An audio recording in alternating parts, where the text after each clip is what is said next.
So this time, dala ko na po tayo sa mensahe. Babasa po ako ng dalawang passage sa Old Testament at sa New Testament. Unahin ko na po ang Proverbs chapter 3 verses 11 and 12. Proverbs chapter 3 verses 11 and 12. My son, despise not the chastening of the Lord, neither be weary of his correction. For whom the Lord loveth, he correcteth, even as a father the son in whom he delighteth. So again, according to our text, my son, despise not the chastening of the Lord, neither be weary of his correction. For whom the Lord loveth, he correcteth, even as a father the son in whom he delighteth. So ang isa po sa ating passage ay ang sulat naman po sa New Testament ng writer ng Book of Hebrews, Hebrews chapter 12. Hebrews chapter 12, beginning verse number 5. And ye have forgotten the exhortation which speaketh unto you as unto children. My son, despise not thou the chastening of the Lord, nor faint when thou art rebuked of him. For whom the Lord loveth, he chasteneth, and scourgeth every son whom he receiveth. If ye endure chastening, God dealeth with you as with sons, for what son is he whom the Father chasteneth not? But if ye be without chastisement, whereof all are partakers, then are ye bastards and not sons. Furthermore, we have had fathers of our flesh, which corrected us, and we gave them reverence. Shall we not much rather be in subjection unto the Father of spirits and life?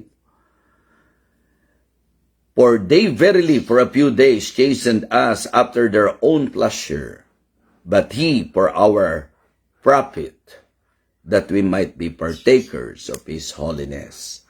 Now no chastening for the present seemeth to be joyous, but grievous. Nevertheless, afterward it yielded the peaceable fruit of righteousness unto them which are exercised thereby.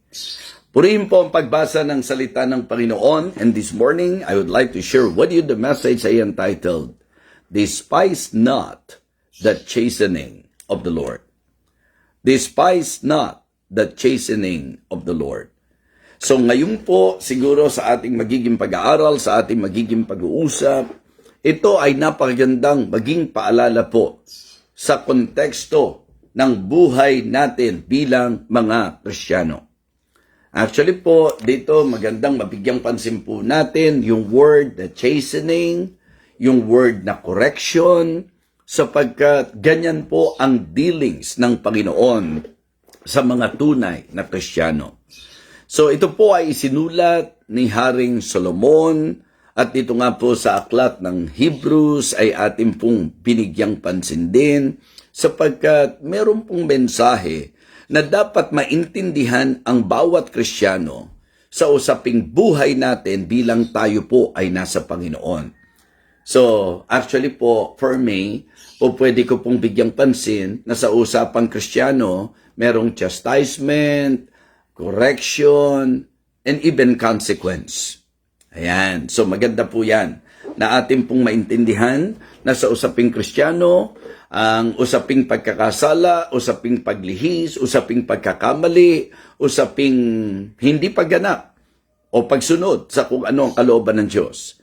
Yan po'y magdadala sa atin sa chastisement, correction, or even, consequence.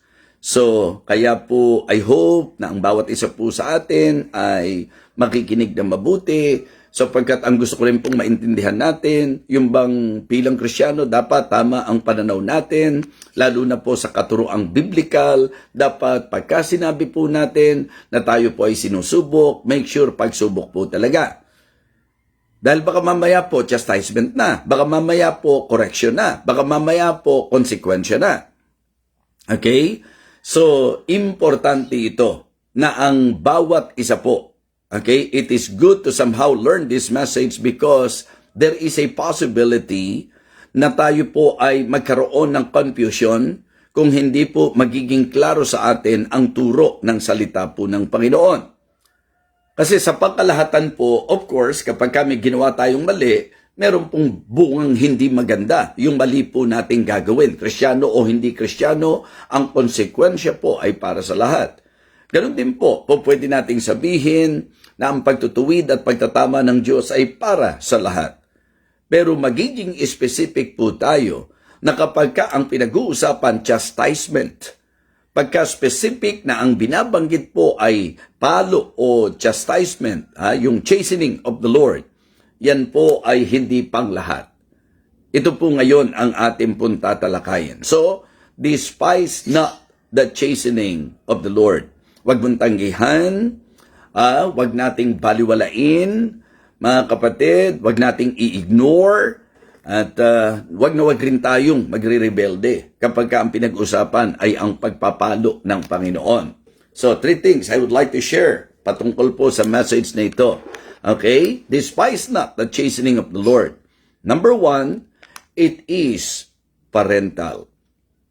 Pagka pinag-usapan natin yung palo ng Panginoon, it is parental. So, ang emphasis po ng unang puntos natin is about the relationship. It is about the relationship. And it is very clear sa sulat po ng ating pong mababasa sa Hebrews chapter 5. Balikan ko po yung mga verses. Verse number 5. And ye have forgotten the exhortation which speaketh unto you as unto children. You see? Very specific po. Okay? At nilimot ninyo ang aral, yung exhortation na ipinangungusap sa inyo, katulad o kagaya ng sa mga anak. Ano po ang sabi? My son, despise not thou the chastening of the Lord, nor faint when thou art rebuked of Him. Diba? Huwag daw pong ikalupaypahi. Huwag daw po tayong manglupaypay kung tayo po ay sinasaway niya. Why? For whom the Lord loveth, He chasteneth, and scourgeth every son whom He receiveth. Katulad po ng sinabi ko po sa ating introduction, ang usapang konsekwensya pang lahat, Kristyano, hindi Kristyano, sa mali nating gagawin, lahat tayo magsasuffer ng consequence. For sure, may hindi magandang ibubunga ang masama nating ginagawa. Kristyano ka man o hindi. Ang usapan ng correction po pwede rin pong pangkalahatan na ang Diyos pag nagtutuwid, lahat po ay kanyang itinutuwid. At ang Biblia po ang kaparaanan ng Diyos upang ituwid ang lahat ng sangkatauhan. Pero sa specific topic po natin, sa message natin about chastisement, it is good for all of us to see and understand and even learn that when it comes to chastisement, ang chastisement po ay dinisenyo para sa mga anak. Ang pagpapalo o ang palo po ng Panginoon ay para sa mga anak. Kaya nga, it is parental. Nagbibigay pansin sa relasyon na meron po tayo sa Diyos. And again, may I emphasize to all of you that not all people are children of God. We're not all child or children of God. Sa usapan po ng espiritual na kalagayan, hindi po lahat ng tao anak ng Diyos. Created by God, pero hindi po lahat anak ng Diyos. But very clear in John chapter 1 and verse number 12, kaya kung kayo po'y bagong nakasubaybay ngayon, ang kalagayang ikaw ay magiging anak ng Diyos ay mangyayari sa pamagitan ng pananampalataya mo sa Kanya. Pananampalataya na ihahayag sa pamagitan ng iyong pagtanggap sa Kanya. John 1:12. But as many as receive Him, to them give He power to become the sons of God, even to them that believe on His name. Kapag ikaw ay tumanggap, ang ibig sabihin, nanampalataya sa Panginoon, ang banal na Espiritu ay mananahan sa iyo. At iyan po ang pagkakakilanlan na tayo po'y anak ng Diyos sa pamagitan ng banal na Espiritu. Romans chapter 8, verses 14 and 15, for as many as are led by the Spirit of God, they are the sons of God. For ye have not received the spirit of bondage again to fear, but ye have received the spirit of adoption, whereby we cry, Abba, Father. So, the only time that a person can claim na siya ay anak ng Diyos kapag siya'y talagang sincerely nanampalataya, tumanggap sa Panginoon. At kung ikaw ngayon ay anak na ng Diyos, subject ka na ngayon sa kanyang disiplina. Subject ka na ngayon sa kanyang pagpalo. Kapag tayo po'y sumusuway, kapag tayo po'y lumilihis, kapag tayo po'y nagkakamali, tayo po ay papaluin ng Diyos bilang siya po ang ating Ama.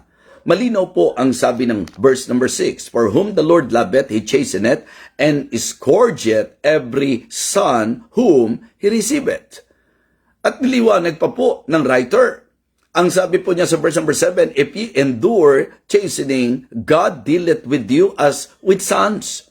For what son is he whom the Father chasteneth not? So, it is parental, mga kapatid.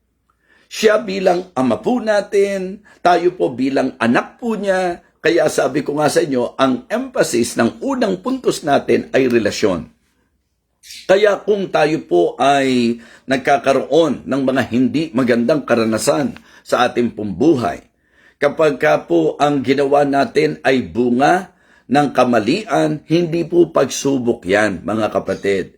It is wrong to think that God is testing us or God is trying us if we are aware that the reason why we are suffering, it is because of evil deeds, because of evil doings. So, pagka po bunga ng mali nating ginawa, hindi kailanman pagsubok ang tawag po dyan.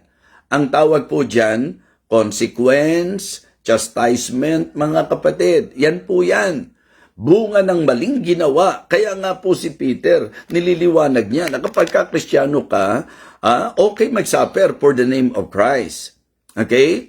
Kung ikaw daw po ay may mga nararanasan, alang-alang sa Panginoon, mga kapatid, mapalad raw po tayo, magalak daw po tayo, sapagkat nagiging partaker tayo ng suffering ng ating Panginoon. In fact, ang konteksto po niyan, nung sinabi po niya sa 1 Peter chapter 4 verse number 12, Beloved, think it not strange concerning the fiery trial, diba? Which is to try you as though some strange thing happen unto you. So, very specific. Na pag sinusubok, okay? So, mga kapatid, kasama mo ang Diyos yan, na talagang bibigyan ka ng lakas sa mga pagsubok na darating sa buhay mo. But the warning of Peter is also important to consider. But let none of you suffer as a murderer or as a evildoer or as a busybody of other men's matter. So kaya nga importante po na pagka minararanasan ako na hindi po ayos, kapag ka ako po ay nagsasuffer, ang magandang pagsusuri po, ito ba'y pagsubok o ito po'y palo? Ito po ba'y resulta ng masama kong ginawa, ng mali kong ginawa, o ito po ay pagsubok lamang ng Panginoon? Now, it is good that in our lesson, in this message, as I am sharing to you, na tayo po bilang mga anak, papaluin po kapag tayo nagkakamali. Diba? Meron pong ang takbo ng isip. Like for example, if you are claiming that you are a believer, and then heto po, meron ka ng maling ginagawa, tas di ka pa pinapalo. Diba? Don't think that it is an advantage. Diba? Huwag mong isipin na advantage yun. Ayan. Para bang yung mga anak. Diba? Na minsan po, pagka hindi pinapalo, either of the two, baka hindi ka naman talaga anak. Okay? Hindi nga, anak nga po talaga eh. Pero hindi po ako pinapalo. Aba, baka hindi ka mahal. Kasi ang sabi po, for whom the Lord loveth, He chasteneth. Kaya ang magulang mo, kapag kahit mali ginagawa mo, okay lang, okay, sige na, given. Dahil magulang mo talaga siya, pero mag-isip ka, mahal ka ba talaga ng magulang mo? Kasi kung ang magulang nagmamahal, mga kapatid, mamamalo yan. Ang sabi nga po ni Solomon, siya na nag-uurong ng pamalo sa kanyang anak ay napupuot sa kanyang anak. Consider the wisdom. Doon sa sinabi po ni Solomon, yun daw pong mga nag-uurong ng kanyang pamalo. Ibig sabihin, yung mga hindi namamalo kung kinakailangan. Wag naman po, oy, dahil mahal kita, papaluin kita ng papaluin, anak. Hindi ganon. Okay? Ang ibig sabihin, sa context, sa tamang konsepto, pagka mali na, kapag kalihis na, kapag kasuwail na, at anak mo yan, ayaw mong manatili siya sa ganon. Kaya dahil mahal mo siya, papaluin mo siya. Kaya po, either of the two. Pagka hindi po pinapalo sa kabila ng mali at lihis na buhay, either of the two. Maring hindi ka anak. O kung anak man, aba, medyo questionable yung pagmamahal. Kasi ang Biblia pong nagsabi na dahil mahal tayo, papaluin tayo kung kinakailangan. Kaya po yung mga debate tungkol po doon sa pagsasabatas ng bawal ang pamamalo, yan po ay walang diwa ng Biblia, walang kaisipan ng Biblia. Sapagkat if we will pattern our discipline sa Biblia at sa teaching ng Diyos sa kanyang salita, ang pagpapalo ay tinuturo ng Panginoon. And in fact, He Himself, pinapalo niya kung kinakailangan ang kanyang mga anak.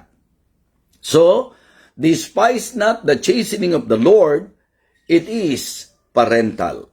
Diba?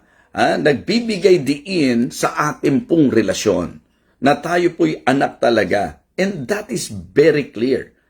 Yan po ay napakaliwanag. Verse number 7 of Hebrews chapter 12. If ye endure chastening, God dealeth with you as with sons, for what son is he whom the Father chasteneth not? But if ye be without chastisement, whereof all are partakers, then are ye bastards and not sons. Kaya huwag kayong matutuwa kapag ka po hindi tayo napapalo kung kinakailangan.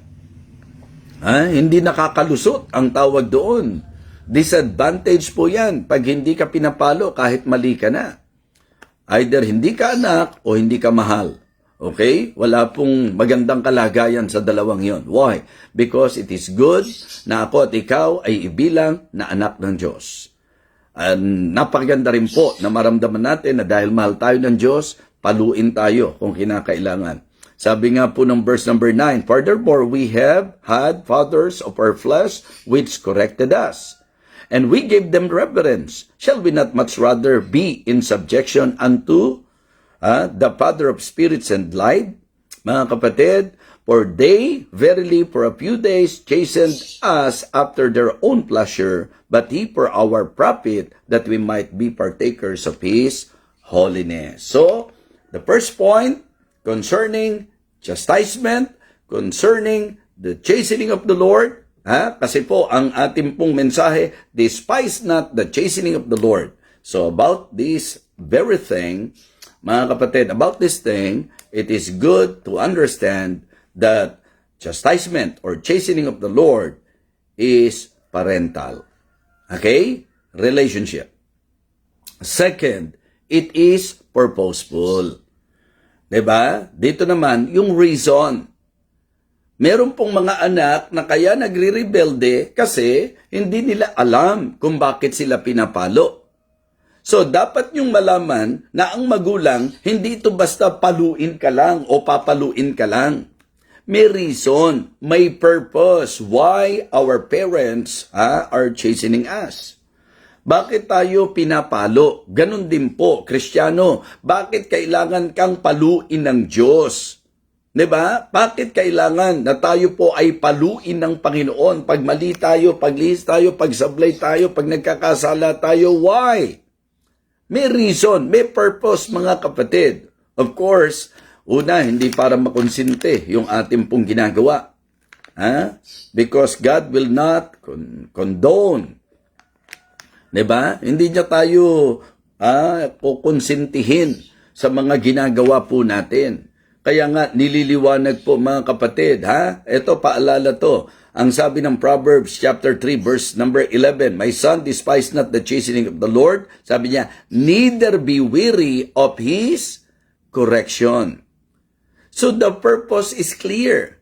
The reason why God is chastening us is to correct us. For us to be corrected. Para tayo po ay maitama sa mali. Yun ang purpose. Hindi po kaya pinapalo dahil gigil at galit. Alam nating galit ang Panginoon sa mali. Galit ang Panginoon sa masama. Pero ang emphasis ng Bible, mahal ng Diyos ang kanyang anak. At dahil mahal po ng Diyos ang kanyang anak, papaluin po ito kung kinakailangan. And the purpose is to correct His children. So, correction po. Kumbaga sa it is parental, ang emphasis ay relationship. Ang gusto ko po ngayon, tumatakbo sa isip ko, ganyan po ang inyong lingkod. As I share the message, andoon na po yung concept, pero as I share the message, God is still putting, wisdom sa isip po natin. Okay? So, ang unang puntos natin is about yung pagiging ama ng Diyos sa atin. Na ang pagpalo po, it is parental. Okay? Ang emphasis sa atin, relationship.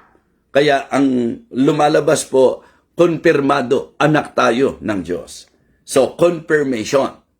Ito naman po, mga kapatid, binigyan pansin po natin that it is not just parental, it is purposeful. Purposeful, mga kapatid. Ang sinesentrohan ko po, yung reason. Bakit ka papaluin? 'Di ba? Bakit ka papaluin? Ang pinaka-idea natin naman dito is correction. 'Di ba? Correction. Doon po sa relationship, yung confirmation.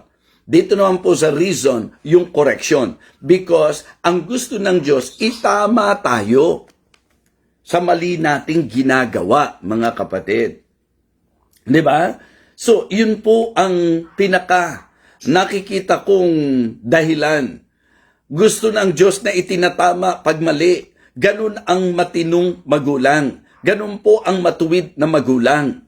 Mga kapatid, hindi po pagmamahal ang pagyakap sa kamalian. Hindi po pagmamahal ang pagpapaubaya. 'Di ba? Ang pagpapabaya, kahit na po lihis ng anak mo, kahit na po sabihin nating sablay ng anak mo, magulang po tayo. Kung tayo po'y magulang, ipadama natin sa anak na mali ang kanyang ginagawa. Let us correct them, mga kapatid. And one way in correcting our children is to chasten them. Opo, may mga bansa po talagang medyo mabigat na ang batas nila patungkol sa disiplina sa anak. At particular na po na talagang, sabi ko nga, nakakalungkot maalaman na may bansa po na hindi lang yung palo yung kahit makapagsalita ka lang. Halimbawa, minsan dala ng iyong concern ng anak mo masansala, so masigawan mo yan or mapagsabihan mo yan, naku, delikado, dadamputin ka, pwede silang tumawag para sa rescue at ikaw ay ihabla at dahil doon, magulang ka, ikukulong ka nila. Para bang inaalis na po ng gobyerno ang karapatan ng magulang para sa pagdisiplina sa kanilang mga anak. And that is very sad. I hope na hindi talaga umabot ang Pilipinas sa ganyan pong sistema. Being, Bible believers, it is good to somehow consider the pattern na ipinakita po sa atin ng Diyos sa kanyang salita. Na ang sabi, ang magulang nagtutuwid ng kanyang mga anak. So kaya ngayon mga kapatid, isang bagay na dapat natin pong i-consider sa buhay po natin, pag tayo po pinapalo ng Diyos, yan po ay nagpapatibay at konfirmasyon, anak talaga tayo ng Diyos. Kapag tayo po ay pinapalo ng Diyos, magandang maintindihan natin na ang purpose, ang reason is to correct us. Correction. Diba? Ang linaw My son, despise not the chastening of the Lord, neither be weary of His correction. For whom the Lord loveth, He correcteth. Hindi ka na mag-iimbento ng kung ano-ano. Kumbaga sa drama sa pamilya, mali na ang anak, hindi ako mahal ng nanay ko, hindi ako mahal ng tatay ko kasi pinapalo nila ako Dapat mabura yung ganong itinanim ng mundo. Na ang pagpapalo ay galit, ang pagpapalo ay puot. Kung gagamitin man natin yung salitang galit, sa kamalian, sa kasalanan yan. Kaya nga mga kapatid, ang pagpapalo po natin, hindi po ito release ng galit natin, kundi ang intensyon, ang talagang pinaka-purpose natin is correction, just to correct our children. Kaya yun ang magandang maging goal natin, to make our children feel the love. 'Di ba? Our love for them. So kasi pagka po nagmamahal, itutuwid po tayo niyan, mga kapatid. Okay? So, nakita natin, it is parental. Okay? About our relationship. The relationship. And confirmation. 'Di ba? Magulang natin, ama natin ng Diyos. At dahil ama natin ng Diyos, mga kapatid, yan po ay pinagpalang kalagayan, the relationship that we have sa ating pong Diyos, yan po'y confirmation. Kasi ang sabi po sa Hebrews chapter 12, again, basahin po natin, sabi po niya doon sa verse number 12, verse number 8, Hebrews chapter 12, verse number 8. But if ye be without chastisement, whereof all are partakers, then are ye bastards and not sons. So kaya konfirmasyon ng palo, anak talaga tayo. Subukan mo, kahit na magulang ka pa, mamalo ka ng hindi mo anak. Gulo po yan, mga kapatid. Kaya po, yun yung dapat natin pong maunawaan. So ngayon, bakit ba kailangan pang paluin? May purpose. At yun yung reason, correction. Ang dahilan para ituwid po tayo. So kasi yung tamang pananaw natin, yan po ay magpe-prevent sa atin na maging rebelde pag pinapalo tayo ng Panginoon. Kasi dapat maganda ang maging resulta nito. Okay? Kaya dito po papasok na tayo. It is profitable. Number 1, it is parental. Number 2, it is purposeful. Number 3, it is profitable. Doon po sa parental, tinalakay natin ang relationship. Doon po sa purposeful, binigyang pansin po natin yung reason. Okay, dito naman sa profitable, ang bibigyang pansin natin yung result. 'Di ba? Ano po ang magiging resulta? Yan po pwedeng, sabi kasi, holiness eh. So, ibig sabihin, clean living, di ba? Clean life. Ibig sabihin po, para ang resulta nito, maging maayos ang ating lakad. Amen? Maging matuwid ang ating pong mga buhay. Yan po ang dapat resulta. Kaya tingnan nyo po, meron pong, yung sabi po ni Balagtas, ang laki sa layaw, karaniwan ay hubad, 'di ba? Ang laki sa layaw, karaniwan ay hubad, 'di ba? So, sabi sa baitat mo, ngunit sa hatol ay salat, masaklap na bunga ng maling paglingap, habag ng magulang sa irog niyang anak. You see? 'Di ba? Kahit po si Balagtas sa kanyang nilikhang tula, sinasabi niya na kawawa yung hindi nasaway. Kawawa yung laki sa layaw. Naalala ko naman si Baikano Paul di ba? Meron daw pong mga taong lumaki sa hirap, merong laki sa layaw, puro sarap. Ang problema doon, yung laki sa layaw, laki sa layaw, Jeff Rocks. Hindi po ba? Yung pong, ewan ko, hindi ko lang ma-recall yung eksaktong content niyan, pero that is basically the idea na kapag ka po lumalaking walang saway, kapag ka ang anak po ay pinabayaan, na sige-sige lang, laki sa layaw, mga kapatid, meron pong hindi magandang ibubunga. So, sa kabilang panig nito, ang pagpapalo po ay magdadala sa magandang resulta. Amen? Yes. Kailangan lang maintindihan ng mga anak natin. Kaya pagka mga magulang, mamamalo po tayo, medyo paunawa naman po natin kasi ang purpose po ng discipline, restoration. Hindi po para magtaboy. Kaya kapag tayo po ay nagalit sa mga anak natin, hindi po dapat ang mensaheng makakarating sa kanila, lumayas ka na rito, hindi na kita kailangan, umalis ka na, di ba? Hindi ganon.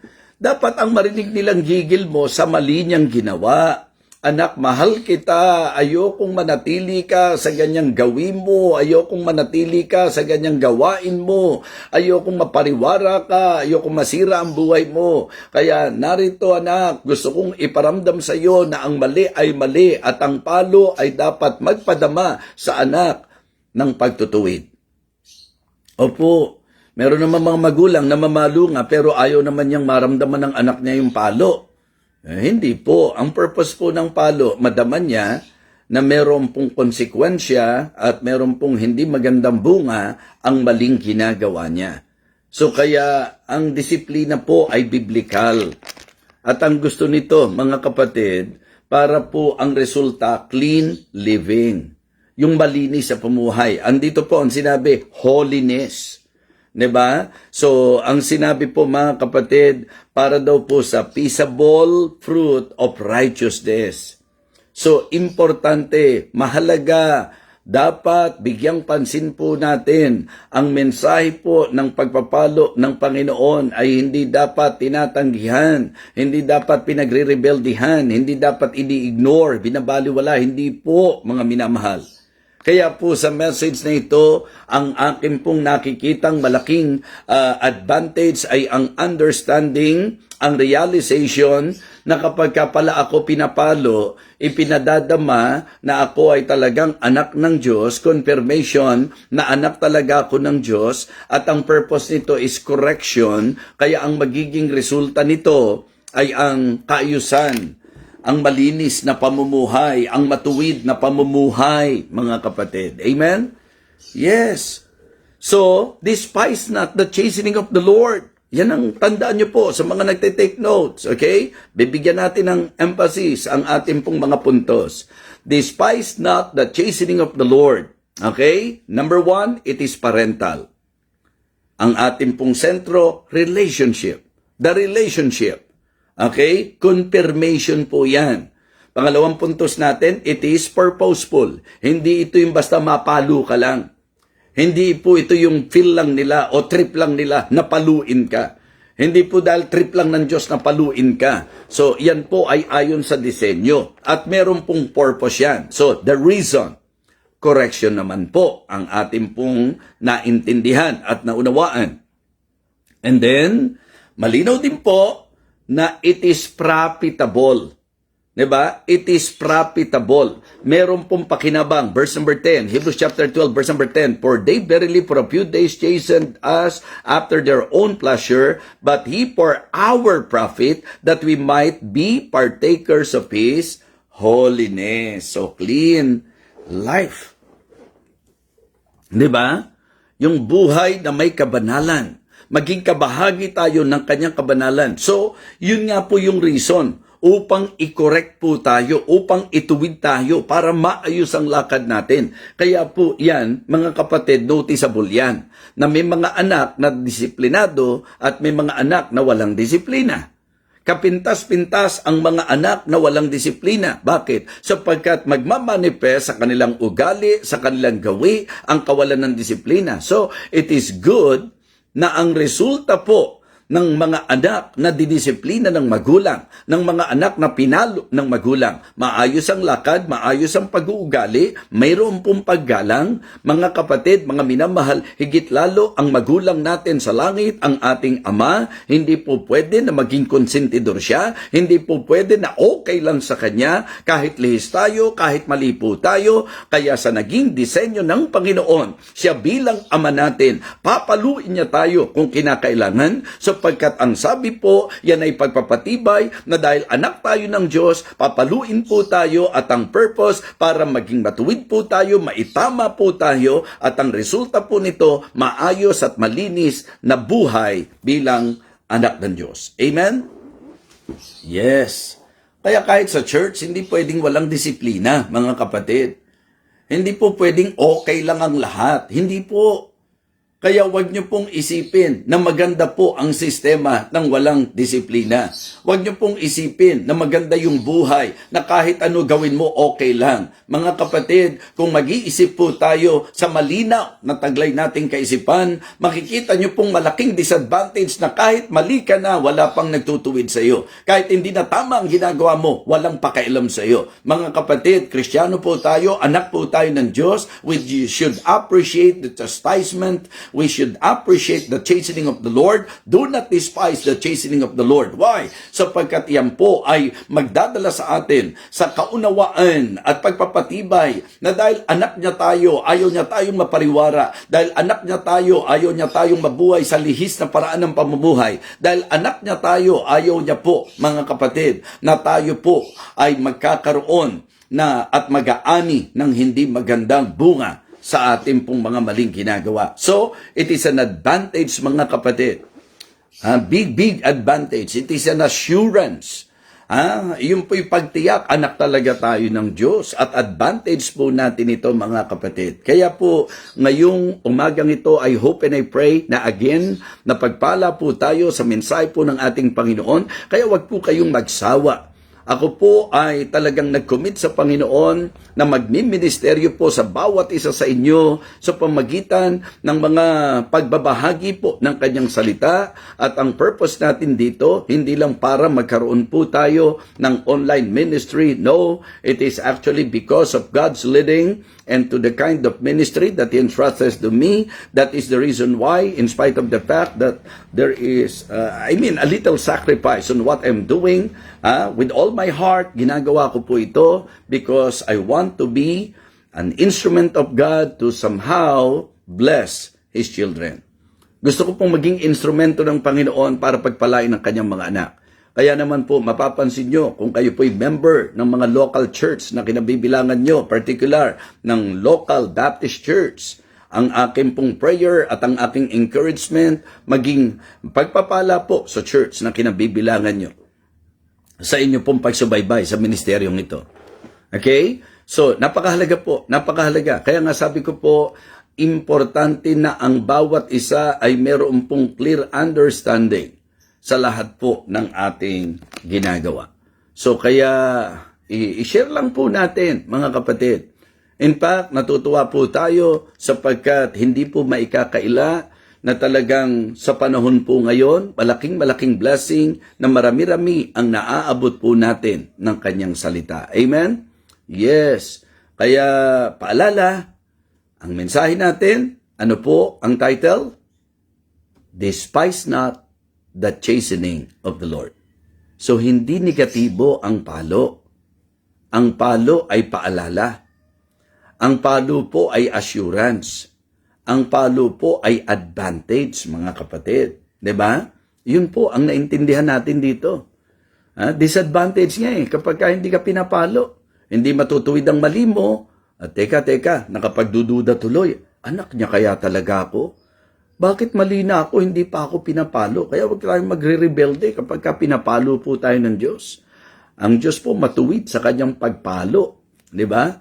Sa mga magulang natin sa lupa, minsan ang naririnig natin at nararamdaman natin, galit, gigil. Sa Diyos po actually, galit siya sa kasalanan. Alam po natin yan. Pero ang kanyang pagpalo ay pahayag ng kanyang malalim na pagmamahal sa kanyang mga anak. Kaya sana po, mga kapatid, maituwid yung isip natin. Kahit sa mga magulang, ang iurong mo, ang pamalo mo sa iyong anak. Ang sabi po ni Solomon, napupuot ka sa iyong anak. Ikaw naman, kung ikaw ay anak, dapat maintindihan mo na talagang kailangan mo ng magulang na magpapaalala sa iyo. Pag mong tatakpan ng tenga mo, pagka pinangangaralan ka ng magulang mo. At huwag kang maglalagay ng galit sa puso mo kapag ka dinidisiplina ka ng magulang mo. Sa tama at tuwid na isip, kung Kristiyano ka, dapat lalong magdala sa iyo sa appreciation. Diba? Dapat appreciation ang maging ganti mo pag dinidisiplina ka ng magulang mo. Bakit? Kasi nga advantage mo yan. At assurance mo yan na anak ka talaga, itinuturing kang anak. So, talagang habang ako po nagsasalita, marami pa po ang pumapasok sa akin pong isipan. Baka makuha na po natin ang time ng iba pong nag-o-online. So, I hope and I pray na nararamdaman nyo po ang eagerness ng inyong lingkod na talagang maging blessing po sa inyo. At talagang makapagministeryo po sa inyo. At ang genuineness ng aking pong intensyon ay maging dahilan nawa para lalo nyo pong ma-appreciate ang kabutihan ng Diyos sa inyong buhay, na talagang importante na mayroon pong salita ng Diyos na tayo po ay napapakinggan. So again, despise not the chastening of the Lord. It is parental, it is purposeful, it is profitable. Parental, nagpapakita at konfirmasyon ng ating relasyon. Purposeful, dahil correction ang reason.